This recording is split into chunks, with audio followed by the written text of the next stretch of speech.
China is rethinking how cities survive extreme heat, and the solution isn't simply more air conditioners. Across the country, engineers are cooling streets with microscopic mist, reflecting sunlight with special roads and rooftops, using ancient architecture to move air naturally, and even sending heat from buildings directly into outer space. Beneath some districts, giant cooling plants send chilled water through underground networks, while wearable devices provide personal relief outdoors. So, instead of asking, how do we cool every room, China is asking a bigger question. How do we make entire cities cooler? Today, we're counting down 8 remarkable ways China is fighting extreme heat without relying entirely on traditional air conditioning. Number 8. The outdoor air conditioner. You may have seen videos of this without realizing what you were looking at. A crowded Chinese street, filled with shoppers and pedestrians, with a strange white haze floating over the sidewalk.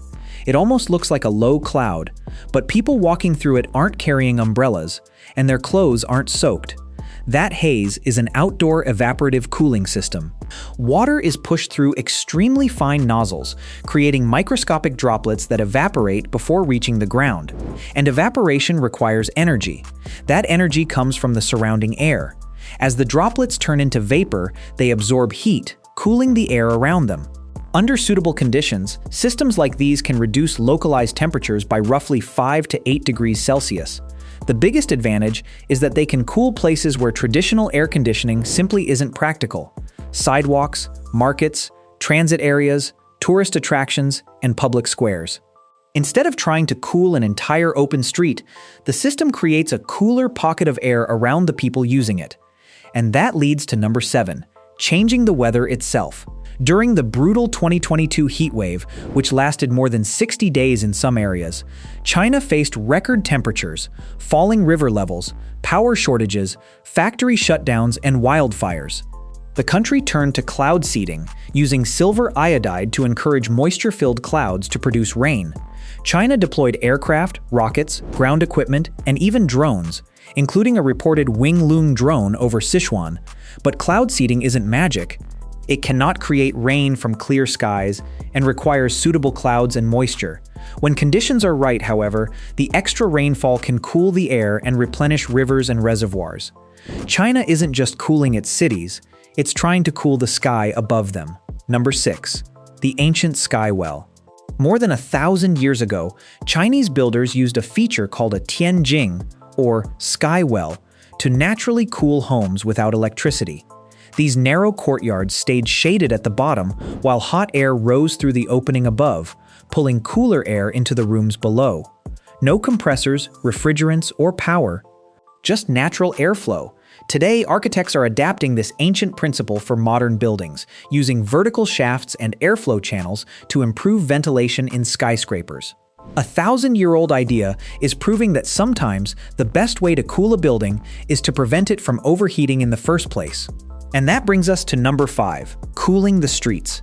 Black asphalt can absorb up to 90% or more of incoming sunlight, pushing road temperatures above 60 degrees Celsius and keeping cities hot long after sunset.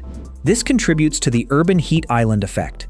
Cities like Guangzhou and Shenzhen are testing cool pavements using reflective coatings, lighter materials, and porous surfaces that release heat through evaporation. In some field tests, these treatments have reduced road temperatures by roughly 7 to 14 degrees Celsius. Applied across entire cities, cool pavements could significantly reduce the heat stored in urban streets. But what if you could cool the building itself? Number 4, paint that cools without electricity. Special passive radiative cooling coatings can reflect much of the sun's energy, while also sending infrared heat away from the building and toward outer space. The secret is the atmosphere's infrared window, a range of wavelengths through which thermal radiation can escape relatively efficiently. So the coating performs 2 jobs at once. It blocks incoming solar energy and sends outgoing heat away. Under the right conditions, the surface can become cooler than the surrounding air, even under direct sunlight. Researchers in Hong Kong and elsewhere have developed versions of this technology that can significantly reduce surface and indoor temperatures while lowering cooling energy demand. No compressor, no refrigerant, no power cable, just the building radiating heat into the sky. Now imagine scaling that idea from one building to an entire district. Number 3. The giant underground air conditioner. In Qianhai, Shenzhen, centralized cooling plants produce chilled water and send it through insulated underground pipes to buildings across the district. Instead of hundreds of buildings running separate large chillers, they share one centralized cooling network. The chilled water absorbs heat from buildings and returns to the central plant to be cooled again.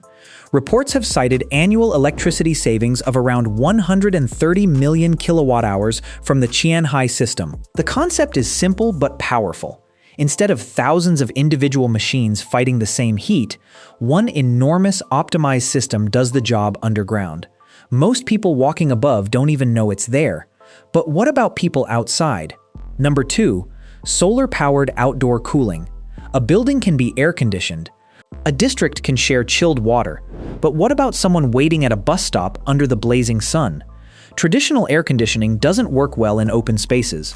So China has experimented with standalone outdoor cooling systems that use fans, mist, and evaporative cooling to create small pockets of relief in busy public areas. Some systems incorporate solar panels, creating an interesting relationship between the problem and the solution. The sun is strongest during the hottest part of the day, which is exactly when cooling is needed most. That same sunlight can generate the electricity needed to operate the cooling system. Instead of cooling an entire city, these machines create small islands of comfort exactly where people need them. And finally, number 1, wearable cooling. After giant underground cooling plants and futuristic rooftops, one of China's most practical solutions is small enough to carry with you. During extreme summer heat, people can use neck fans, handheld misting fans, cooling vests, and thermoelectric neck coolers. Some devices look like headphones, while others use cooling plates that press against the neck and remove heat directly from the skin. It may sound like a simple gadget, but during dangerous heat, personal cooling can be much more than a convenience. For outdoor workers, commuters, and people without immediate access to air conditioning, a portable cooler can provide relief wherever they go. That's the bigger idea behind China's approach to extreme heat. It isn't one miracle invention, it's an entire ecosystem. From reflective streets and radiative rooftops to underground cooling networks and wearable devices, China is attacking heat from every direction. Traditional air conditioning cools a room. China's bigger question is, what if we could design entire cities to stay cooler? As global temperatures rise, that idea could become increasingly important around the world. The future may not be about building bigger air conditioners, but about building smarter cities. Which technology would you want in your city? Let me know in the comments. And if you enjoyed this video, hit like, subscribe, and turn on notifications for more fascinating technology and engineering stories. Because the next question is even bigger. Where will all the energy come from to power these future cities? I'll see you in the next one.